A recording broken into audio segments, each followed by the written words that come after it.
ওয়াকারের শয়তানি যে এখনো বন্ধ হয় নাই সেই বিষয়গুলো নিয়েও কথা বলবো। প্রিয় দর্শক, আসসালামু আলাইকুম।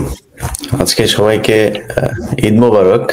যে দীর্ঘদিন ধরে এই দেশের দেশপ্রেমিক সেনাবাহিনীর একটি অংশ, রাজনীতিবিদ, এখানে সেনাবাহিনীর অবসরপ্রাপ্ত কর্মকর্তারা আছেন, তারাও দীর্ঘদিন ধরে চেষ্টা করছেন। আমরাও বলে আসছিলাম যে বিষয়টি, এবং সবার আগে ধন্যবাদ জানাই আন্তর্জাতিক অপরাধ ট্রাইব্যুনালের প্রসিকিউটর সহ যেসব বিচারকরা সেখানে আছেন, সেই সাথে সরকারকেও ধন্যবাদ জানাইতে চাই যে সেনাবাহিনীর 15 জনকে পিছমরা দিয়ে তারপরে এই ইয়াতে নিয়ে যাওয়ার জন্য, আজকে ট্রাইব্যুনালে হাজির করানোর জন্য। আপনারা জানেন যে তাদেরকে ট্রাইব্যুনালে শুনানির পর গারদে পাঠানো হয়েছিল। সেখান থেকে তাদের বিশেষ জেল, যেটা ওয়াকারের পালিত স্বরাষ্ট্র উপদেষ্টা জাহাঙ্গীর, সে হঠাৎ করে খুব তাড়াহুড়ো করে আপনারা দেখেছেন যে বিশেষ জেল, সাব জেল সেটা গঠন করেছে। সেই সাথে আমরা এই অনুষ্ঠানে আসার আগে আমাদের ব্যারিস্টার ফখরুল ভাই বলছিলেন যে নতুন একটি গাড়ি দেখেছেন আজকে, যে গাড়িতে করে তাদেরকে আনা হয়েছে। তো শীতাতপ নিয়ন্ত্রিত এই গাড়িতে করে আনা হলো। আমরা আজকে প্রাপ্তি যেমন আছে, এই প্রাপ্তির পাশাপাশি আমরা ব্রিগেডিয়ার হাসান নাসির, আপনাকে দিয়ে শুরু করি। কেমন দেখলেন আপনাদের সেনাবাহিনীর 15 জনকে? এটা বাংলাদেশের ইতিহাসে প্রথম এই ধরনের ঘটনা ঘটলো। প্রত্যাশা, প্রাপ্তি, ভালো লাগা, আরো চাওয়া কি কি বাকি আছে? ধন্যবাদ ইলিয়াস ভাই, এবং আমার সাথে সহালোচক বৃন্দ এবং দর্শক বৃন্দ যারা দেখছেন। এটা নিঃসন্দেহে বাংলাদেশের ইতিহাসে একটা বিরল ঘটনা, দুঃখজনক, লজ্জাজনক ঘটনা, এবং আমাদের সশস্ত্র বাহিনীর জন্য দায় মুক্তি বা কলঙ্ক মুক্তির একটা প্রচেষ্টার দিন হিসেবে আমরা মনে করছি। যে ঘটনাটা ঘটেছে, এটা নিয়ে অনেক ধরনের অপপ্রচারের অবসান ঘটেছে আজকে।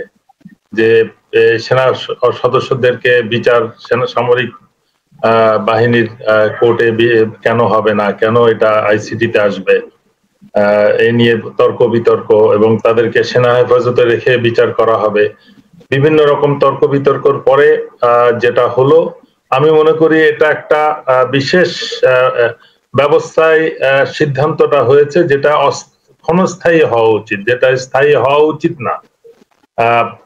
এরা যদি কোনো রাষ্ট্রীয় কাজে অপরাধী হতো, যে দায়িত্ব পালনে, রাষ্ট্রীয় দায়িত্ব পালনে এই ধরনের কোন, যেরকম আমি উদাহরণ হিসেবে বলতে পারি, এনএসআই অতীতে এনএসআই ডিজি, ডিজিএফআই ডাইরেক্টর, তাদেরকে রাষ্ট্রীয় দায়িত্ব পালনের বিভিন্ন ঘটনায় অপরাধী করে বিচার করা হয়। তাদেরকে নর্মালি কয়েদি হিসেবে ট্রিট করে জেলে, আদালতে আনা নেওয়া করা হয়, এবং জেলখানাতেও স্বাভাবিকভাবে তাদেরকে রাখা হয় কোন রকম ক্লাস ছাড়া। এই পরিপ্রেক্ষিতে যে অপরাধে এই 15 জন অফিসারকে দায়ী করা হয়েছে, মানবতার বিরুদ্ধে অপরাধ, সুতরাং, এবং এটা সামরিক আইনের কোনো ধারায় বিচারের কোনো সুযোগ নাই। এই অপরাধটা তারা করেছে র্যাবে এবং ডিজিএফআই বা এনএসআই বা সেনাবাহিনীর বাইরে দায়িত্ব পালনকালে, এবং মানবতার বিরুদ্ধে অপরাধ, এবং এটার মামলা ফাইল হয়েছে ইন্টারন্যাশনাল ক্রাইমস ট্রাইব্যুনাল কোর্ট, যেটা অবশ্যই বাংলাদেশের যে কোনো জেলা বা পর্বত মানে কোর্ট বা সশস্ত্র বাহিনীর কোর্টের উপরে অবস্থান করে। সেই আদালতের দায়েরকৃত ওয়ারেন্টের আসামিদেরকে হাজির করতে সেনা কর্তৃপক্ষ, আমি মনে করি, একেবারে শেষ দিনে, শেষ সময়ে এনে হাজির করেছে, যেটা উচিত ছিল না। সে আন্তর্জাতিক ক্রাইমস ট্রাইব্যুনাল অ্যাক্টের যে পরিবর্তন নিয়েও যে প্রশ্ন করা হচ্ছে, সেটাও আমি অবান্তর মনে করছি। অতীতেও এই আইনের বিভিন্ন ব্যত্যয় ঘটনা হয়েছে, বিভিন্ন সময় পরিবর্তন করা হয়েছে। আইসিটির অ্যাক্টে যেটা হয়েছে, যেটা বলা যায় বিচারের নামে অবিচার, সে ধরনের কিছু হবে না বলেই এই আইনকে মানে সঠিকভাবে আন্তর্জাতিক মান যাতে হয়, সেই জন্য একজন ইন্টারন্যাশনাল কনসালটেন্ট লয়ারকে রীতিমতন আইসিটিতে রেখে তার অ্যাডভাইসে কাজটা করা হচ্ছে, যেটা আইসিটির আইনটাকে যেন সুষ্ঠুভাবে প্রয়োগ হয়। সেই পরিপ্রেক্ষিতে দায়েরকৃত ওয়ারেন্ট আমি মনে করি এটা সঠিক হয়েছে এবং তাদেরকে অন্যান্য যে কোনো ক্রিমিনালের মতন হাজির করলে সেটা স্বাভাবিক ছিল। এসি বাসে যেটা অলরেডি আলাপ হয়েছে এটা স্বাভাবিক কোনো বিষয় নয়। এই বিশেষ ধরনের বাংলাদেশে একটাই বাস আমাদের নজরে আসছে, আর যেন এরকম বাস আমরা না দেখি বা অন্যান্য সকল আসামিদের মতনই যেন তাদেরকে ট্রিট করা হয়। এবং ক্যান্টনমেন্টে যেটা সাবজেল করে রাখা হয়েছে, আমি জানি না আরো যে বিচার কার্যক্রম চলছে সেখানে যদি নতুন কোন আসামি হয়, সবাইকে ক্যান্টনমেন্টে এই সাবজেলে এই সীমিত এই বিল্ডিং এর কয়েকটা রুমে রাখা সম্ভব কিনা, তখন তাদের বিষয়ে কি সিদ্ধান্ত নেওয়া হবে, এই বিষয়গুলো আমি মনে করি বাংলাদেশের একটা স্ট্যান্ডার্ড রুলের আওতায় থাকা উচিত সবকিছু, এবং সবার জন্য যে আইন সমান, বিচার সমান, সেটাই প্রমাণ করা উচিত। কারণ আমরা জেলখানায় ইতিমধ্যে বিচারাধীন আসামি হিসেবে প্রধান বিচারপতিকে পেয়েছি, এবং প্রধান নির্বাচন কমিশনার আছেন, মন্ত্রীরা আছেন, এমপিরা আছেন, আইজিপিরা আছেন, সেক্রেটারিজ আছেন, তাদেরকেও যেভাবে বিচার প্রতিদিন আদালতে হাজির করা হয় একইভাবে আমি মনে করি হাজির করা উচিত অন্য যে কোনো নাগরিকের মতো। আমি মনে করি যে যেটা শুরু হয়েছে এটা গ্রহণযোগ্য, তবে মোটেও সুষ্ঠু না, সঠিক না। তবে কোন অবস্থাতেই সেনাবাহিনীর কোনো সুযোগ ছিল না এদেরকে এই ট্রাইব্যুনালে হাজির না করার। আমি মনে করি যে সমস্ত প্ররোচনা ছিল, প্রভোকেশন ছিল, এগুলাকে ওভারকাম করে সেনাবাহিনী প্রধান সঠিক সিদ্ধান্ত নিয়েছেন, এবং সেটা আরো দ্রুত হস্তান্তর করলে আরো বেশি ভালো হতো। ধন্যবাদ। জি, ব্যারিস্টার ফখরুল ইসলাম স্যার, আপনার আইনের কোনো ব্যত্যয় বলবো না, মানে পার্সিয়ালিটি দেখছেন কিনা আইন প্রয়োগের?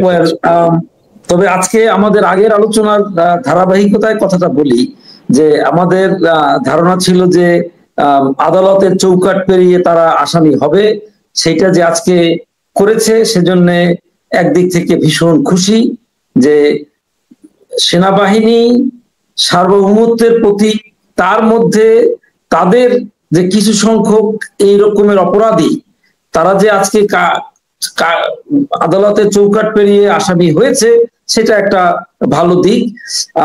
পুরো সেনাবাহিনীকে তো আর দোষ দেওয়া যাবে না, কারণ সেনাবাহিনীর অনেক ভালো ভালো অফিসার হয়তো এখনো আছেন, নিশ্চয়ই আছে।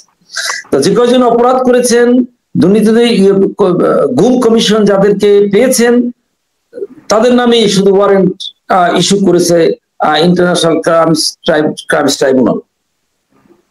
তো আজকে তাদেরকে যে স্পেশাল ট্রিটমেন্ট দেওয়া হয়েছে তাতে আমি একটু ব্যথিত হয়েছি, কারণ তারা যে সাবজেল থেকে এসেছে আমার মনে হয় তারা সাবজেলেই চলে গিয়েছে। এখন কোশ্চেন হলো দুটো, আদালত বলেছে জেলে প্রেরণ করা হোক, এখন জেল কোড অনুসারে হলো জেলারের মানে জেল সুপার, জেলার জেল কর্তৃপক্ষের দায়িত্ব তাদেরকে কোথায় রাখবেন, দ্যাট ইজ একটা কথা সত্য। কিন্তু অন্যান্য আসামিদেরকে যেহেতু কোনো সাবজেলে রাখার ব্যবস্থা নাই, তাহলে এক্ষেত্রে তাদেরকে আবার ওই ক্যান্টনমেন্টের মধ্যে যে সাবজেল, তারা আসামি হওয়ার আগেই যে সাবজেল গঠিত হয়েছে একটা প্রজ্ঞাপনের মাধ্যমে, সেইখানেই তাদেরকে নিয়ে গিয়েছে।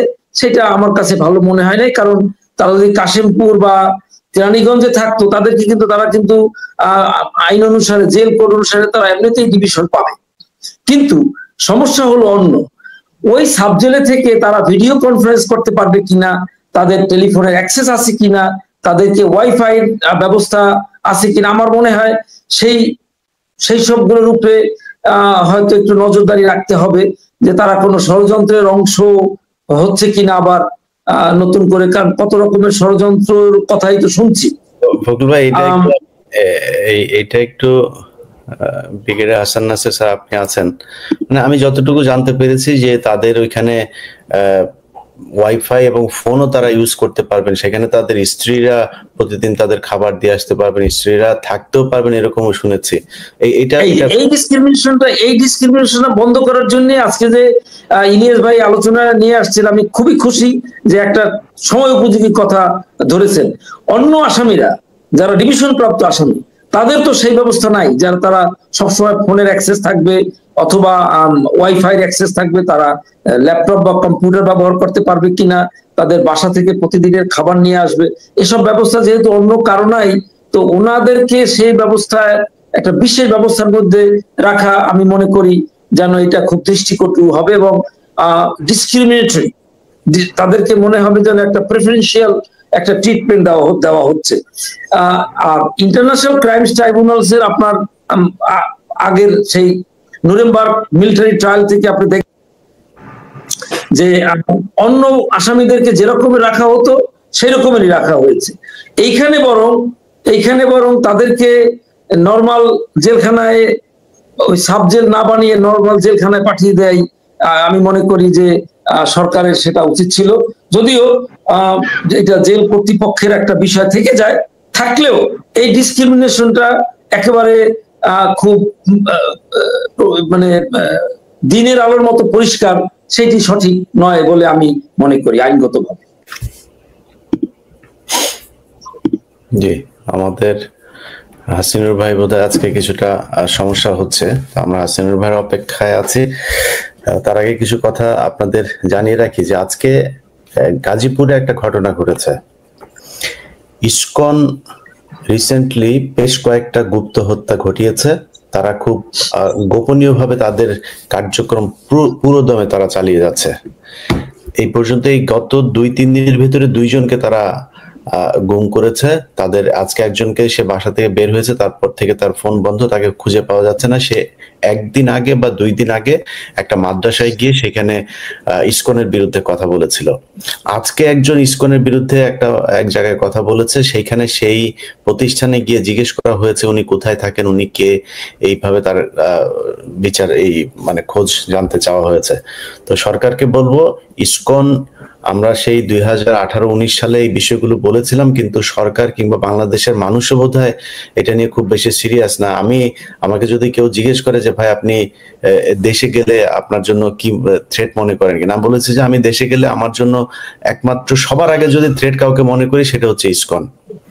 এদের কতটুকু ক্ষমতা, কতটুকু এদের প্রভাব দেশের ভেতরে, এটা হয়তো আমরা খালি চোখে দেখা অসম্ভব। আমরা যাদেরকে গুমের কথা বলি, এরকম এই গুমের সাথে অনেক আলেমের গুমের সাথে ইসকন জড়িত, সেটা হয়তো আমরা জানিও না। তো এই বিষয়টা সরকারকে এবং গাজীপুর পুলিশ, তারা 2 দিন আগে একটা তাদের ফেসবুক পেজে এবং তারা বোধহয় একটা বিজ্ঞপ্তিও দিয়েছেন যে 2 দিন আগে যে মেয়েটা ধর্ষিত হয়, বাচ্চা একটা মেয়ে, মাদ্রাসার স্টুডেন্ট, মাদ্রাসার ছাত্রী, তাকে নিয়ে এক হিন্দু তাকে ধর্ষণ করেছে। 3 দিন ধরে তাকে আটকে রেখে তারপর ধর্ষণ করা হয়েছে। সেই মেয়েটাকে ধরার পরে এলাকার মানুষজন যখন কিনা এটা নিয়ে প্রতিবাদ করলো, তখন পুলিশের পক্ষ থেকে বিবৃতি দেওয়া হলো যে এটা কোনো সাম্প্রদায়িক বিষয় না। এটা সাম্প্রদায়িক কি না বা কি, এটা আপনি এখনো তদন্ত করতে পারেন নাই, তো আপনার এত আগ বাড়ায় তারপরে গাজীপুর পুলিশকে কেন বিবৃতি দিতে হলো? এটা সাম্প্রদায়িক এবং হিন্দুরা এটা খুব সুকৌশলে, খুব কি বলবো, পরিকল্পিতভাবে মুসলমান মেয়েদেরকে তারা তাদের নাম গোপন রেখে তারপরে তাদের সাথে সম্পর্ক করছে, শারীরিক সম্পর্ক করছে, তাদের সাথে তাদের গর্ভে বাচ্চা দিচ্ছে, তারপর তারা পালিয়ে যাচ্ছে। এটা তারা একদম পরিকল্পিত হবে। এর সাথে হিন্দু মহাজোট, ইসকন, এই হিন্দুদের যেসব কট্টর জঙ্গি সংগঠনগুলো আছে, এরা সবাই জড়িত। তো সেটাকে তিনি হঠাৎ করে বলে ফেললেন যে এটা কোনো সাম্প্রদায়িক। এটা অবশ্যই সাম্প্রদায়িক এবং এটার বিচার এই দেশে করতে হবে। যদি বিচার না করে, সেই ক্ষেত্রে আজকে সেনাবাহিনীর যে 15 জনের পরিণতি, আমার মনে হয় এটা দেখে সবাই শিক্ষা নেওয়া উচিত। এই দেশে কেউই আইনের ঊর্ধ্বে না। আমরা মনে হয় থ্যাংক ইউ একটা চমৎকার কথা বলেছেন, যে খুবই ভালো লাগছে যে অন্তত এই অভিযুক্তরা আজকে আদালতে এসেছে এবং আদালতের আওতার মধ্যে এসেছে, এবং এই যারা গুম খুন এবং ভারতের তাবেদার সরকারের হুকুম পালন করেছে, এবং তারাও তো হুকুমদাতা বেসিক্যালি।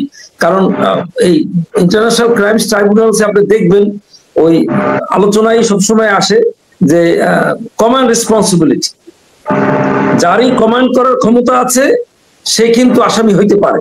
এই ক্ষেত্রে কিন্তু হাসিনা সেই জন্য একা আসামি নয়, ওনার হুকুম ওনারাও তামিল করেছেন ভারতের কৌশলে। কাজেই ওনাদেরকে যে আজকে আইনের আওতায় আনা হয়েছে, সেজন্য আমার খুব ভালো লাগছে যে শিক্ষার। কিন্তু সমস্যা হলো কি, যে ইতিহাস থেকে কিন্তু কেউ শিক্ষা গ্রহণ করে তো না। আজকে দেখুন, এই যারা সচিব আছে তারাও তো বলতে পারতো যে তাদেরকে একটা জেলখানা যারা আছে তাদের জন্য আলাদা ব্যবস্থা রাখা হোক। আমি সে ব্যাপারে আমি খুব ব্যথিত আছি। এই মানে এই ডিসক্রিমিনেশনের জন্য আমি একটু ব্যথিত আছি। আদারওয়াইজ আমি খুব খুশি যে ওনারা চৌকাট পেরিয়ে মধ্যে এসেছে। না, এরা ব্যাপক প্রভাবশালী। কিন্তু আপনি যদি দেখেন যে এই যে এদের ভিতরে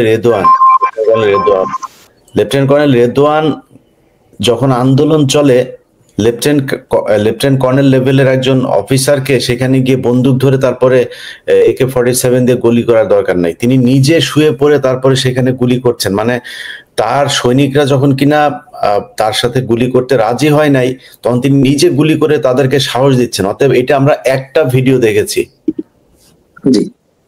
আমরা শুধু একটা ভিডিও দেখেছি, এরকম কত গুলি সে করেছে জানি না। সো এই জায়গাগুলোতে তাদের যে প্রতাপ, এখানে ব্রিগেডিয়ার হাসান নাসের আছেন, তিনাকে PNG করা হয়েছে। মানে যারাই দেশপ্রেমিক তাদেরকে PNG, আর যারা কিনা দেশের বিরুদ্ধে কাজ করেছে তাদের পদোন্নতি দেওয়া হয়েছে, তাদের নানান ধরনের সুযোগ সুবিধা দেওয়া হয়েছে। এবং এর মাঝখানেও সেনাবাহিনীর বেশ কয়েকজন অফিসার তাদেরকে ভারতে পাঠানো হয়েছে। তো এই জিনিসগুলো আমরা দেখছি। তো তারা গুম খুনের সাথে জড়িত। এখানে প্রীতি দেখানোরও কিছু নাই, এখানে সম্মান দেখানোরও কিছু নাই। গুম খুন, যারা গুম হয়েছে, আপনার সেনাবাহিনী গুম হয়েছে, আমরা সাধারণ মানুষেরও না, আপনার সেনাবাহিনী গুম হয়েছে। এবং মূল বিষয় হচ্ছে আমরা যে আলোচনাটা আজকে করছি, সেই আলোচনাটার যদি নাকি শেষের দিকে বলতে হয় যে ওয়াকার কেন এই শীতাতপ নিয়ন্ত্রিত গাড়ি সাব জেলে তার এই স্বরাষ্ট্র উপদেষ্টা জাহাঙ্গীরকে দিয়ে সাব জেল টেল করার কারণ হচ্ছে ওয়াকারের ভেতরে ভয় আছে যে সেও তো সেনাপ্রধান ছিল। যদি পুলিশ প্রধান তার পুলিশের অপকর্মের জন্য জেলে থাকতে পারে, তাহলে ওয়াকার কেন থাকবে না? 2 দিন পরে ওয়াকারও থাকতে পারে, কিন্তু এটা মাথায় রাখতে হবে এখনো। সো ওয়াকারের সেই ভয় আছে, যে কারণে সে যতটা পারে তার কোলের মধ্যে রাখার চেষ্টা করছেন। এসব কোলে টুলে রেখে লাভ হবে না। আমরা তাজুল ভাইকে ধন্যবাদ জানাই, এবং তাজুল ভাই নিরাপত্তা বাড়ানো হোক। এবং ডক্টর ইউনূসকে বলবো, ইউনূস সাহেব শয়তানি বহুত করেছেন, আপনার উপদেষ্টারা দুর্নীতি লুটপাট অনেক করেছে, কিন্তু এই বিচারগুলো আপনাকে করতে হবে। আর স্বরাষ্ট্র জি ইলিশ ভাই, এখানে একটা বিষয় লক্ষণীয়, আমরা একটা দেখছি যে আমাদের অবসরপ্রাপ্ত অফিসারদের একটা অংশকে বলা যায় যে কর্তৃপক্ষ কিনে নিয়েছে তাদের পক্ষে মতবাদ প্রচারের জন্য। লয়ারকে যেমন ফি দিলে আসামি যত বড় অপরাধী হোক তার পক্ষেই আদালতে কথা বলে, এরকম লয়ারও কথা বলছে একই রকম, যে এদেরকে সেনা আইনে বিচার করা হোক। প্রেসিডেন্ট জিয়া হত্যার মামলা সামরিক আইনে হয়েছে, কিন্তু লয়ার উনি নিজেও জানে যে ওটা একটা মিউটিনির বিচার হয়েছে, প্রেসিডেন্ট হত্যার বিচার হয় নাই। তো মিউটিনির বিচার সেনা আইনের 31 ধারায় হয়, অথচ এখানে বলা হচ্ছে যে মানবতার বিরুদ্ধে অপরাধ, এটা সেনা আইনের 27 ধারায় বিচারযোগ্য। ওয়ারাস 27 ধারায় বলা আছে যে ইনঅ্যাক্টিভ সার্ভিস যদি অপরাধ হয়, তখন অ্যাক্টিভ সার্ভিসের ডেফিনেশনও বলা আছে, অপারেশন চলাকালীন যদি কোনো অপরাধ ঘটে। এই ধরনের আইনকে মানে রং ইন্টারপ্রিটেশন করা হচ্ছে। আবার আরেক দল যাদেরকে বিভিন্ন রকম সুবিধা দিয়ে বক্তব্য কিনে নিচ্ছে এবং টেলিভিশনে প্রচার করতেছে যে সেনাবাহিনীর অফিসারদেরকে আলাদা জেলে অতীতেও রাখার ইতিহাস রয়েছে। কি ইতিহাস? কি প্রেসিডেন্ট এরশাদকে রাখা হয়েছে সাব জেলে, প্রধানমন্ত্রী প্রাক্তন প্রধানমন্ত্রী বেগম জিয়া এবং শেখ হাসিনাকে রাখা হয়েছে। দেশের মানে প্রেসিডেন্ট এবং প্রধানমন্ত্রীর স্ট্যাটাস আর মানবতার বিরুদ্ধে অপরাধী দায়ী যারা এবং চার্জশিট হয়েছে, ওয়ারেন্ট ইস্যু হয়েছে, এমন অপরাধী কি একই কাতারে পড়ে, একই লেভেলের?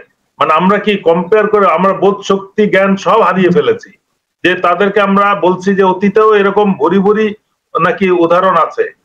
3টা উদাহরণ আছে, তারা হচ্ছে সরকার প্রধান এবং রাষ্ট্রপ্রধান। আর আমরা এখানে বিচার, এখন আমরা আজকে যাদের নিয়ে আলাপ করছি তারা হচ্ছে মানবতার বিরুদ্ধে অপরাধী সেনা সদস্য। হইতে পারে তার মধ্যে কিছু সিনিয়র অফিসার ইনভলভ আছে, কিন্তু জেলখানায় যে রিপোর্ট করার পরে তারপরে জেল কর্তৃপক্ষ ক্লাস ডিভিশন ডিক্লেয়ার করে, তাহলে আগের থেকে ডিভিশন পায় কি করে, সেটা আমার প্রশ্ন। তার মানে এখানে অনেকগুলো আইনের ব্যত্যয় ঘটাচ্ছে স্বরাষ্ট্র মন্ত্রণালয়। এগুলোকে মনে রাখতে হবে যে আইন সবার জন্য সমান কথাটা সঠিক না। Everybody is equal in the eye of law, but some people are more equal, যেটাই প্রমাণ করতেছে আজকে স্বরাষ্ট্রমন্ত্রী।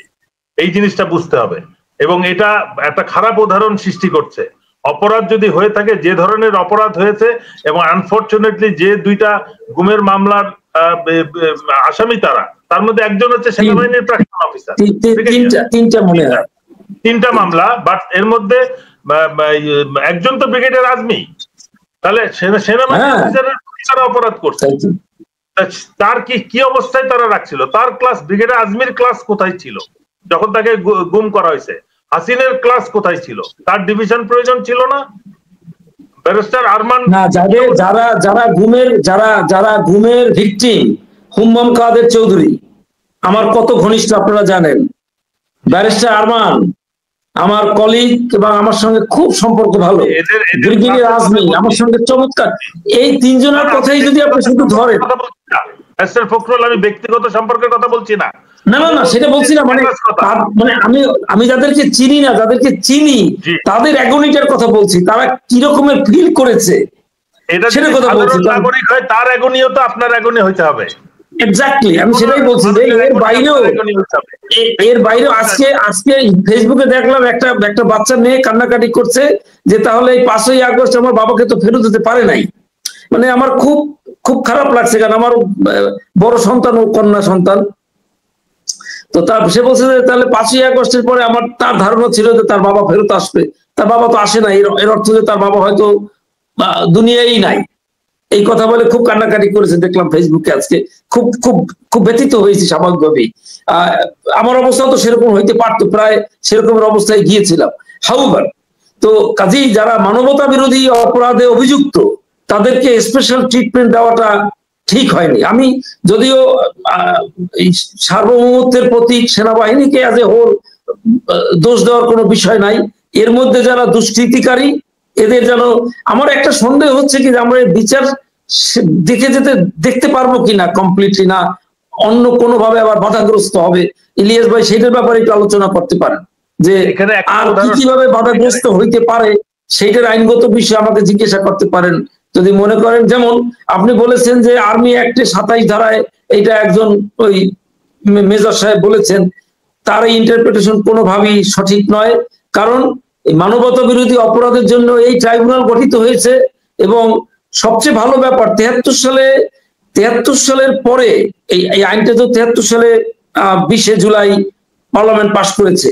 তো এর পরে মানবতা বিরোধী অপরাধ যারা করেছে তাদের বিচার আমরা সম্পূর্ণ হয়েছে এটা দেখতে চাই।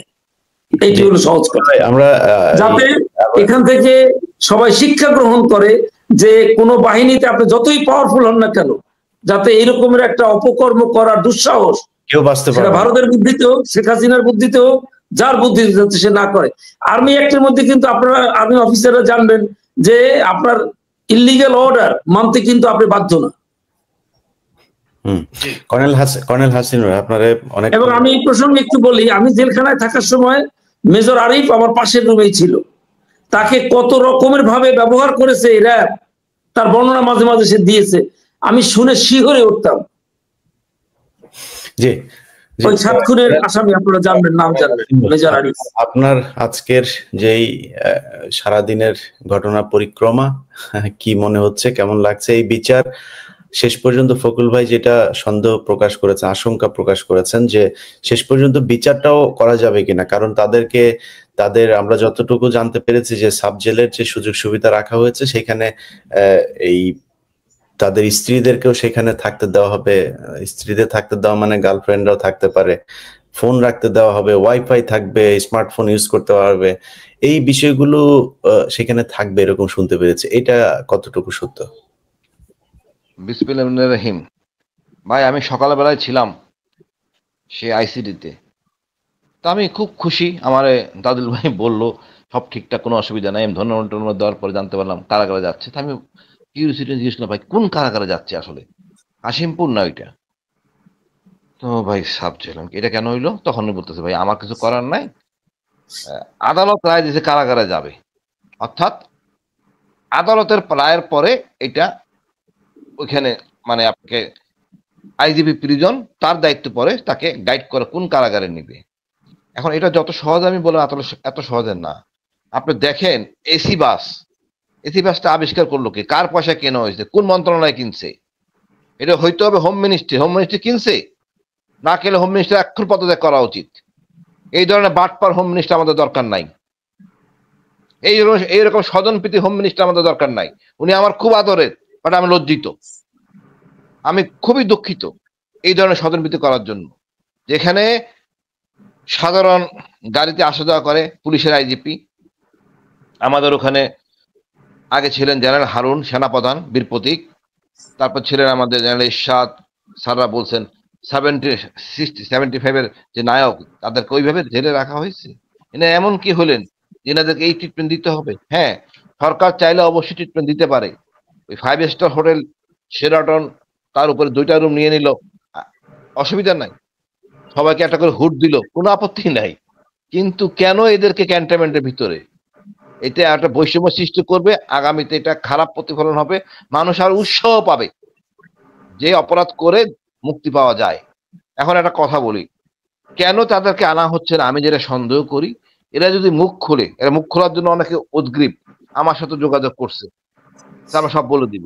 এরা আইসিডিতে কোনো কথা বলে নাই, কারণ গোয়েন্দাদের প্রেসারে তোমরা কোনো কথা বলবা না, আইসিডিতে কোনো টর্চার হয় না, কোনো কিছু হয় না। এই কমান্ড রেসপন্সিবিলিটি পানিশমেন্ট হচ্ছে, কমান্ড রেসপন্সিবিলিটি তো তোমার দায়িত্ব ছিল। অনেকে একদম জানেই না হয়তো কে তার ছেলে আছে, নাম জানে, দেখে নাই কখনো। কথা হলো আপনারা কোনো এই লোকগুলি কোনো কোঅপারেট করে নাই আইসিডির সাথে, আগামীতে যাতে কোঅপারেট করতে না পারে এই জন্যই সাবজেল। এখন আপনি চেষ্টা করলেও আপনি পারবেন না, মোড়ামুড়ি করবে, ভয় দেখাবে। আমি মনে করি গোয়েন্দা সংস্থা সম্পূর্ণ নিষিদ্ধ করে দেওয়া উচিত আইসিডিতে, এবং এরা যেন না আসতে পারে, ইনফ্লুয়েন্স না করতে পারে, এবং অতি দ্রুত এদের এখান থেকে সরাইয়া কেন্দ্রীয় কারাগারে নিয়ে যাক। বিশেষ করে কাশিমপুর কারাগারটা দূরে হলেও অনেক সুবিধা এবং নিরাপদ এবং ভালো এবং সম্মান নিয়ে বসবাস করা যায়। আমার কাছে খারাপ লাগে সেনাবাহিনী অফিসার আমার কষ্ট দেয়, আর যে অপরাধ করছে সেই জন্য তো আপনি দায়বদ্ধ, আপনি তো কোঅপারেট করেন নাই। এরপর হলো আপনাদের বাসের কথা বললাম, সাবজেল করা এটা দায়িত্ব সম্পূর্ণ হোম মিনিস্টারের, অর্থাৎ ডক্টর ইউনূস এখানে জড়িত। এটা একদিনে হয় নাই, এই সাথে ডক্টর ইউনূসও কম বেশি জানেন, উনি হয়তো ভাবক মানুষ, জ্ঞানী মানুষ, ঠিক আছে, অসুবিধা নাই। তা আমরা এইখানে কৃতজ্ঞ হয়ে যাই যে এদেরকে জেলে আদালতে আনা হয়েছে। মানে বাঙালি আমরা কোন পর্যায়ে, এতে প্রশংসা করতে করতে শেষ। নিঃসন্দেহে এটা অনেক দাবিদার, অনেক কিছু, কিন্তু এই প্রক্রিয়া চালাতে গেলে, সত্য ঘটনা উদ্ঘাটন করতে গেলে আপনাকে অবশ্যই সাবজেল থেকে সরাইয়া মূল কারাগারে নিতে হবে, কারণ এখানে বৈষম্য করা যাবে না। এবং যে সন্দেহ করতেছেন বিচার হবে কিনা, অবশ্যই বিচার হবে না।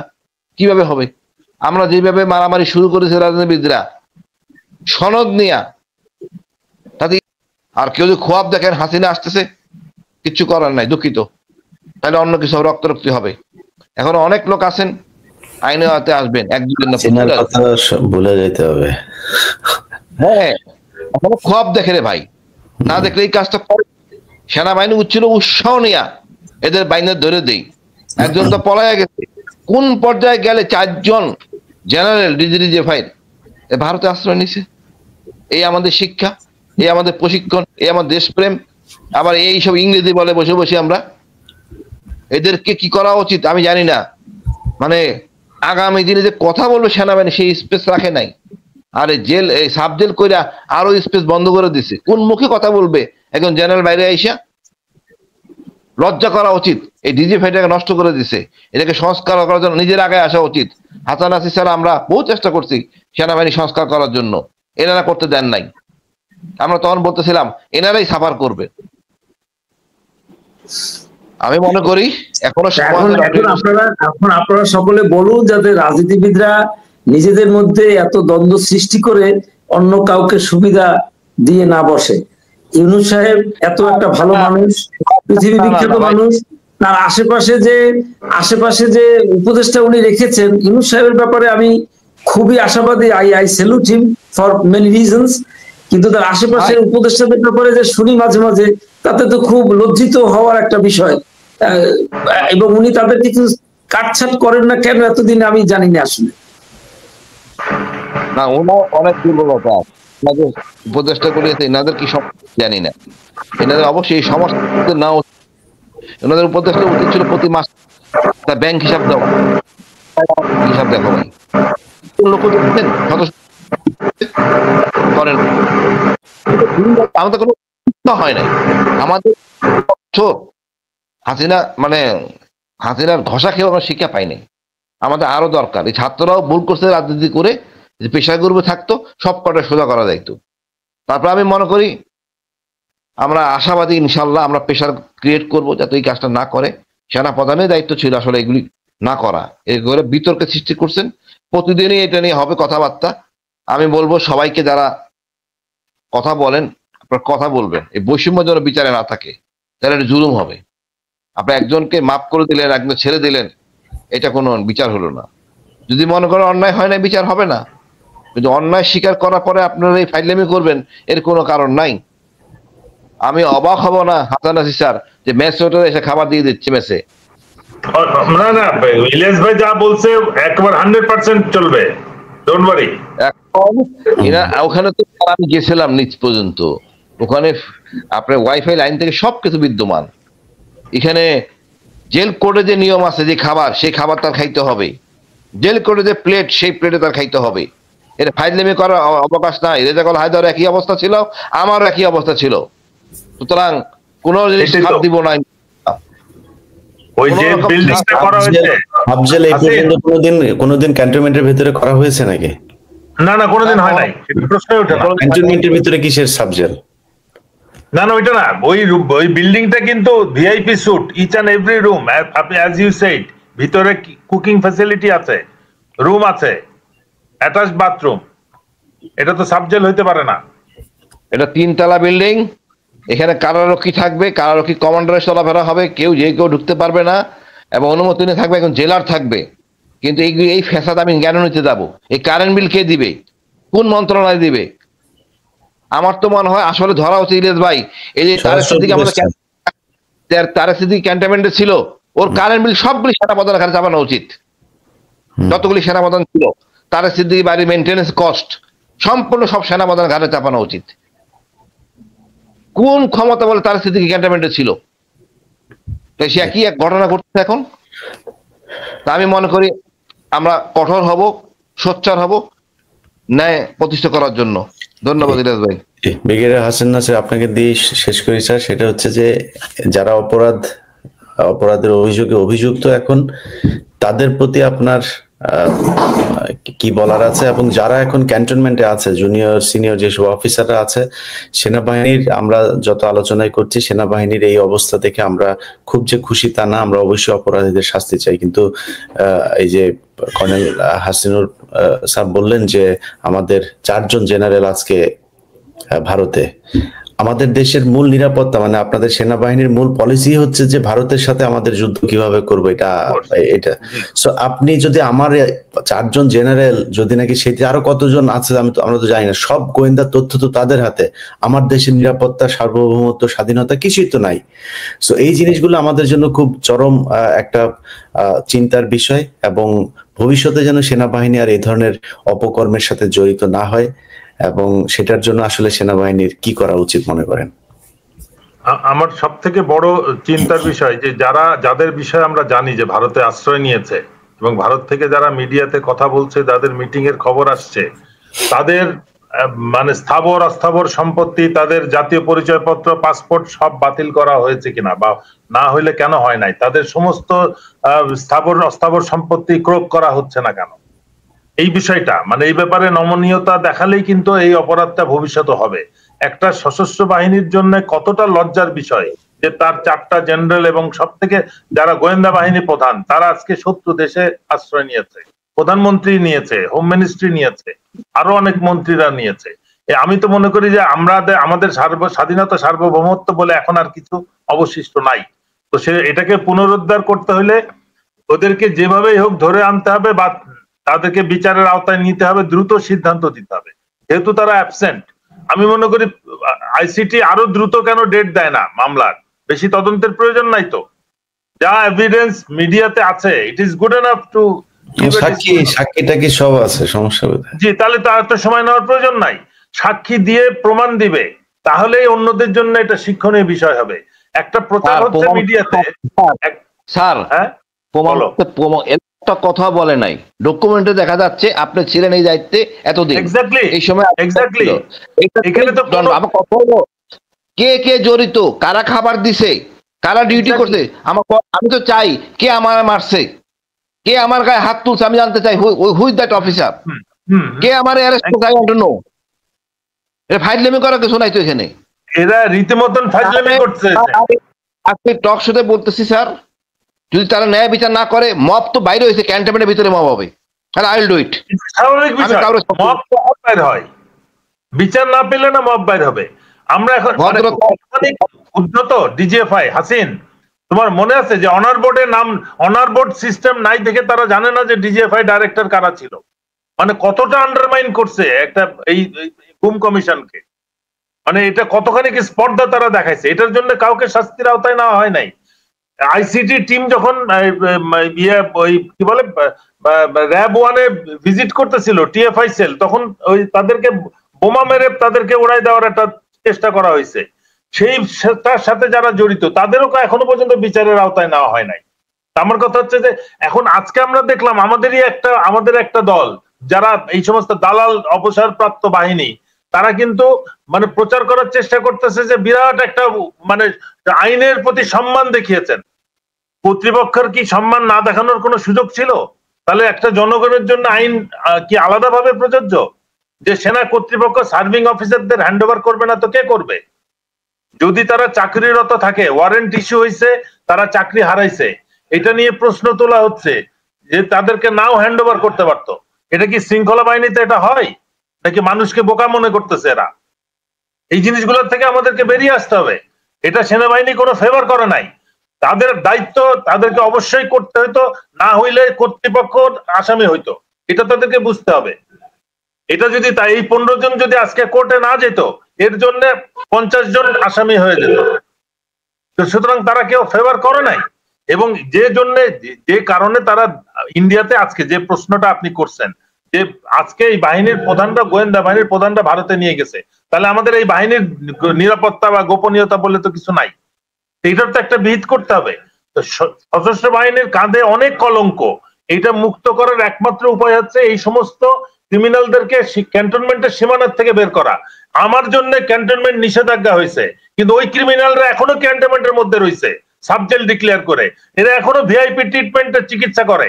আমার চিকিৎসা হাসিন ওই গত 15-16 বছর চিকিৎসা করতে পারে নাই সিএমএইচে। তার কি অপরাধ? এখনো পারে না স্যার, এখনো পারে না। তাহলে এদের কি অপরাধ? আর আমরা দেখলাম যে ওয়ারেন্টভুক্ত আসামি সে ভিআইপি ট্রিটমেন্ট পাচ্ছে সিএমএইচে। What is going on? এই দেশে কি আইন কি দুই রকম নাকি? এক একজনের জন্য এক এক ভাবে আইন প্রযোজ্য হবে? এবং what class they belong to, এটা জনগণকে প্রকাশ করতে হবে। এরা কোন শ্রেণীর মানুষ, এদের কোনো অপরাধ হিসেবে গণ্য হবে না। এদের কারণ পিএনজি করা হয় নাই। এই পিএনজি এদের প্রত্যেকের নামে তো আগে পিএনজি ঘোষণা হইতে হবে। এরা ক্যান্টনমেন্টের ভিতরে সাব জেলে থাকে কি করে? এই হোম মিনিস্টারকে দায়ী করতে হবে, জবাবদিহি করতে হবে। উনি চুপ করেছিলেন, এই পিএনজি কেন হয়েছে উনাকে জিজ্ঞেস করা হয়েছিল। এখন এরা কি করে ক্যান্টনমেন্টের ভিতরে থাকে? এরা তো প্রথম হবে ক্যান্টনমেন্ট নিষেধাজ্ঞা। তোমরা সশস্ত্র বাহিনীকে কলঙ্কিত করছো, তোমাদের কোন অবস্থাতে ক্যান্টনমেন্টে থাকার কোনো অধিকার নেই। সেটা সাবজেল করে তো প্রশ্নই ওঠে না। এই জিনিসগুলা বুঝাইতে হবে। আমরা দেশের আইন মানে আইনকে কিন্তু একেবারে তেজপাতা বানাই ফেলছি, এটা হইতে পারে না। আইন শৃঙ্খলা বাহিনী, ডিসিপ্লিন ফোর্স আইন নিজে মেনে সবার জন্য উদাহরণ সৃষ্টি করবে। তাহলেই একটা লোক অস্ত্র নিয়ে যখন কাউকে ধরতে যাবে, তুমি অপরাধী, তখন তার কাছে সারেন্ডার করবে একটা মানুষ। এখন যে জনগণ কিন্তু অসহায়ের মতো ওই শৃঙ্খলা বাহিনীর হাতে আসে জিম্মি হয়ে। আমি নিজে আইন মানি না, আমি কি করে আরেকজনকে আইনের আশ্রয় নিতে চাবো, জেলে আটকাবো, হেফাজতে নিব, পুলিশ হেফাজতে নিব? এই জিনিসগুলো আমাদেরকে বুঝতে হবে। আমরা পুরা আইনটাকে নষ্ট করে ফেলছি, এটাকে পুনরুদ্ধার করতে হবে। এবং এটার জন্য আইন উপদেষ্টা যেমন দায়ী, স্বরাষ্ট্র উপদেষ্টা একইভাবে দায়ী। জেলখানায় যাওয়ার আগে ক্লাস ঠিক হলো কি করে? তাদের আদালতের রায়ের সাথে সাথে তাদের ডিভিশন কে দিল? এটা কি সব ইয়ের জন্য, আসামিদের জন্য একই আইন প্রযোজ্য হয়? তাহলে ওই রেজাকুল হায়দার এবং রহিমকে নর্মাল জেলে থাকতে হলো কেন? কন্ডেম সেলে কেন থাকতে হলো? এটা তো জেনারেল রেজাক নিজে বলছে। আমাকে আদালত, হাসিনকেও তো তার তোমার মনে ক্লাস দেওয়ার সত্ত্বেও দেয় নাই। এটা কেন হচ্ছে? ডিভিশন দেওয়ার পরও ডিভিশন দেয় নাই, হাইকোর্টে রিট করা হয়েছে। তারপরে দেয় নাই। আমি বীর প্রতীক ডিভিশন এমনি পাই, ফাইল আমি শুরু করতে বললাম না, এখন কিছু কথা বলি নাই। আমার মানে একটাই দাবি, স্বরাষ্ট্রমন্ত্রীর উপদেষ্টার পদত্যাগ। He don't deserve to stay there. Cantonment থেকে এই আসামিগুলোকে বের করে সমস্ত সশস্ত্র বাহিনীকে কলঙ্ক মুক্ত করতে হবে। এই বোঝা সশস্ত্র বাহিনী নিবে না, এই বোঝা সশস্ত্র বাহিনী আর বহন করবে না এই সমস্ত আসামিদেরকে। এটা বুঝতে হবে জনগণকে। জনগণ না হলে বের করে নিয়ে আসবে ক্যান্টনমেন্ট থেকে এদেরকে। ধন্যবাদ। না, আমার মনে হয় যেটা হাসিনুর ভাই যেটা বলেছেন যে মানে এটা তাদেরকে ফোর্স করেই জনগণকে নিয়েই প্রয়োজনে জাহাঙ্গীর গেট অভিমুখে একটা পদযাত্রা হইতে পারে, তাদের ঘেরাও করতে হবে যে এখানে অপরাধীদেরকে রাখা সম্ভব না। ফখরুল ভাই কিছু বলতে যাচ্ছিলেন? যে আমি বলতে চাইছিলাম যে বিচার যাতে কোনোভাবে বাধাগ্রস্ত না হয়, কোনো স্যাবোটাজের মধ্যে না পড়ে, কোন রকমের বাধাগ্রস্ত, আমি এই বিচার সম্পন্ন হোক, একটা নর্মাল, যাতে মানুষ বোঝে যে না ন্যায় বিচার প্রতিষ্ঠিত হয়েছে, সেইটা হোক, সেটাকে আমি চাই। এখানে যদি এটা থাকে ইলিয়াস ভাই, কারণ হলো এই অফিসাররাই আর্মিকে, এই অফিসাররাই আমাদের সশস্ত্র বাহিনীর কালিমা লেপন করেছে। সশস্ত্র বাহিনীর একজন এত বড় অফিসার এইরকমের অন্যায় কাজ কেন করবে, সেই শিক্ষা যেন অন্য অফিসাররা পেয়ে যায়, যাতে যারা কোনোভাবেই একটা নিজেদের সুপেরিয়র কমান্ডের মধ্যে থাকার সত্ত্বেও তারা জানি কোনোভাবেই কোনো অপরাধের সঙ্গে জড়িত না হয়, এই শিক্ষা যাতে পায়। Thank you. একটা কথা, এক লাইন ভাই। ক্যান্টনমেন্টে পুলিশের অস্ত্র নিয়ে থাকার অধিকার নাই, অ্যালাউ করে না। আমি তো মিলিটারি পুলিশে ছিলাম, আমি জানি। সুতরাং এখানে যখন সাবজেল ঘটনা করলো, তো এই যে জেল কর্তৃপক্ষ অস্ত্র নিবে না, কোত্থেকে অস্ত্র আনবে? যদি কেউ এটাকে দুইটা জেলাকে মেরে সব নিয়ে যায়, কে দায়িত্ব নিবে? এটা তো ফাইল লেবি, তাদের তো অস্ত্র নিয়ে ডিউটি করতে হবে। আমার এত ক্যাসাল আমি কেন নিব? কারারক্ষী অস্ত্র নিয়ে ডিউটি করতে হবে যেন এরা পলাতে না পারে। You have to ensure everything like অন্য কোর্টের মতো। আমি দায়িত্ব কেন নিব? কোন খুশিতে নিব? আমি মনে করি স্বরাষ্ট্র হাসিন সব থেকে বড় রিস্কি যেটা বিষয়, প্রতিদিন যে এরা আদালতে সাক্ষী দিয়ে আসবে, দিয়ে আসার পরে এটা পর্যালোচনা হবে শুধু এই বিল্ডিং এ না, সেনা সদরে পর্যালোচনা হবে, দিল্লিতে পর্যালোচনা হবে, কলকাতায় পর্যালোচনা হবে, এবং আগামী দিন কি সাক্ষ্য কে দিবে, কে হ্যাঁ বলবে, কে না বলবে, এটাও শিখিয়ে দেওয়া হবে। এই দায়িত্ব কে নিবে? এটাই বললাম স্যার, যাতে যারা সত্য কথা বলতে না পারে, হাসিনা টিকে যায়, এই প্যাকেজটা এখান থেকে হবে। এই জন্য অবশ্যই তাদেরকে বাইরে দিতে হবে, এখানে রাখা যাবে না। আমাদের এরকম মানে এই ধরনের যারা কোশ্চেন জড়িত এই সাবজেক্টের সাথে, সবাইকে আইনে আওতায় রাখা উচিত। মানে দুঃখের বিষয়, আমার কিচ্ছু বলার নেই, লজ্জা। মানে কাদেরকে আমরা শেল্টার দিচ্ছি? যারা আমাদের সাথে কাজ করছে, আর্মি স্যারের সাথে মিসবিহেভ করছে, 8টা বছর জীবন শেষ করে দিছে, পরিবারের উপর নির্যাতন, আমাদের শিক্ষা হয় নাই। যারাই করবেন তাদের সাথে এরকম এমন খারাপ ব্যবহার করা হবে। মব তো বললাম এখনো শুরু হয়নি ক্যান্টনমেন্টে, বাধ্য করবেন আমাদেরকে করতে। That will be more dangerous. ধন্যবাদ ভাই।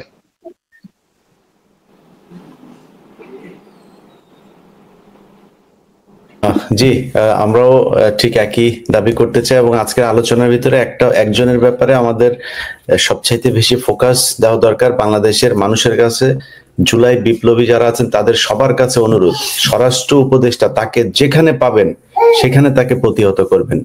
এই বদমাইশ হচ্ছে গিয়ে সব নাটের গুরু, তাকে দিয়েই ওয়াকার সব অপকর্মগুলো করাচ্ছে। সো তার পদত্যাগ করা খুব জরুরি। এর পদত্যাগ করতে না পারলে আপনি দেখেন তাদেরকে ট্রাইব্যুনালে ডাকা হয়েছিল, তাদের সেনা হেফাজতে নেয়ার পরপরই স্বরাষ্ট্র উপদেষ্টা কত তড়িঘড়ি করে তারপরে প্রজ্ঞাপন জারি করে সেখানে সাবজেল ঘোষণা করে দিল একটা। সো সবকিছু প্রি প্ল্যান্ড। এই স্বরাষ্ট্র উপদেষ্টাকে দিয়ে কোনো কিছু হবে না। আমি পুলিশের বিভিন্ন লোকজনের সাথে কথা বলে আজকে কর্ণফুলী থানার ওসিকে সেখান থেকে প্রত্যাহার করা হয়েছে। আমি মানে আল্লাহর কসম করে বললাম, এবং আমার সজ্ঞানে আমি যত তার ব্যাপারে, সে মনে হয় সারা রাত ঘুমায় না।